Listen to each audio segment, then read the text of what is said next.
नमस्कार दोस्तों, आपने खालिस्तान के बारे में बहुत ही सुना होगा। आखिर इन लोगों का मकसद क्या है और ये लोग चाहते क्या है और ये खालिस्तान क्या है। दोस्तों आज की ये चर्चा होगी इन्हीं चांदी के चम्मच वाले चंदू के चाचा की।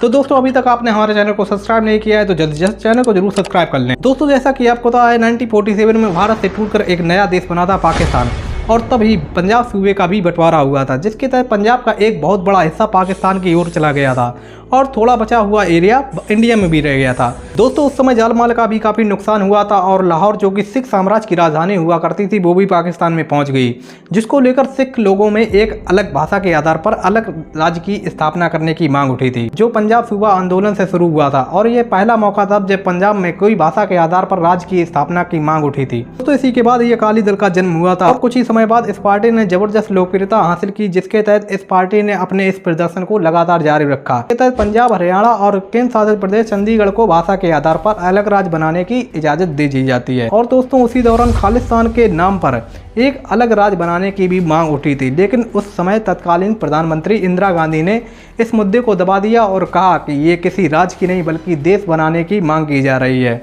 दोस्तों इसी को लेकर खालिस्तान की मांग ने 1970 के दशक के बाद एक जोर पकड़ना शुरू किया और ये मांग धीरे धीरे बढ़ती गई, जो आज खालिस्तान आंदोलन का नाम दिया गया। दोस्तों अब ये जान लेते हैं कनाडा और खालिस्तान में क्या कनेक्शन है, जिसको लेकर वर्तमान राष्ट्रपति जस्टिन ट्रूडो, कनाडा के जो राष्ट्रपति हैं जस्टिन ट्रूडो, वो खालिस्तान के एक आतंकी की मौत पर बिना किसी सबूत के भारत के डिप्लोमेट्री से वहां के दूतावास, जो इंडिया के दूतावास थे, उन्हें बाहर कर दिया और भारत से ट्रेड एग्रीमेंट को रोक दिया।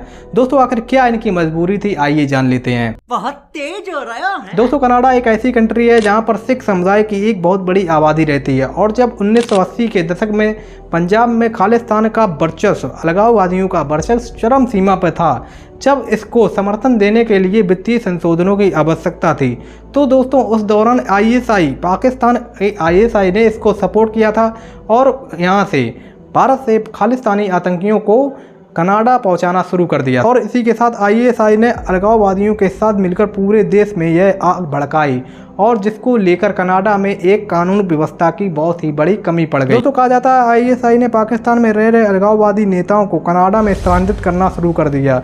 दोस्तों पाकिस्तान शुरू से ही अलगाववादियों को खाद बीज देता रहा है, और 1971 में उभरे खालिस्तानी नेता जगजीत सिंह चौहान ने खुद को खालिस्तान का एक बहुत बड़ा प्रमुख घोषित किया था। दोस्तों वहीं सन 1980-84 के बीच में पंजाब में हुई हिंसाओं में काफ़ी उछाल आया, जिसके तहत 1983 में वहां के डीआईजी अटवाल सिंह की स्वर्ण मंदिर परिसर में हत्या कर दी गई, जिसके तहत भिंडरवाला ने स्वर्ण मंदिर परिसर को अपना ठिकाना बना लिया था। तब इंदिरा गांधी ने सिरदर्द बने इस मुद्दे को जड़ से मिटाने के लिए ऑपरेशन ब्लू स्टार चलाने को कहा, जिसके तहत भारतीय सेना ने ऑपरेशन ब्लू स्टार को अंजाम दिया और भिंडरवाला को मार गिराया। दोस्तों इसी ऑपरेशन के बाद सिख समुदाय के लोगों में इंदिरा गांधी के विरोध में एक प्रदर्शन शुरू हुआ, जिसको लेकर अमरिंदर सिंह जैसे कई कांग्रेसी नेताओं ने इस पार्टी को छोड़ दिया। कई लेखकों ने अपने अवार्ड वापस कर लिए और इसके 4 महीने बाद 31 अक्टूबर 1984 में इंदिरा गांधी की उन्हीं के सुरक्षा कर्मियों द्वारा उनकी हत्या कर दी जाती है। दोस्तों इस हत्या के पीछे का मास्टरमाइंड तलविंदर सिंह परमार को बताया गया था। और इसके बाद 1990 के दशक में खालिस्तान का आंदोलन भारत में तो ख़त्म हो गया, लेकिन ये आंदोलन कनाडा में एक गुप्त रूप से जारी रहा।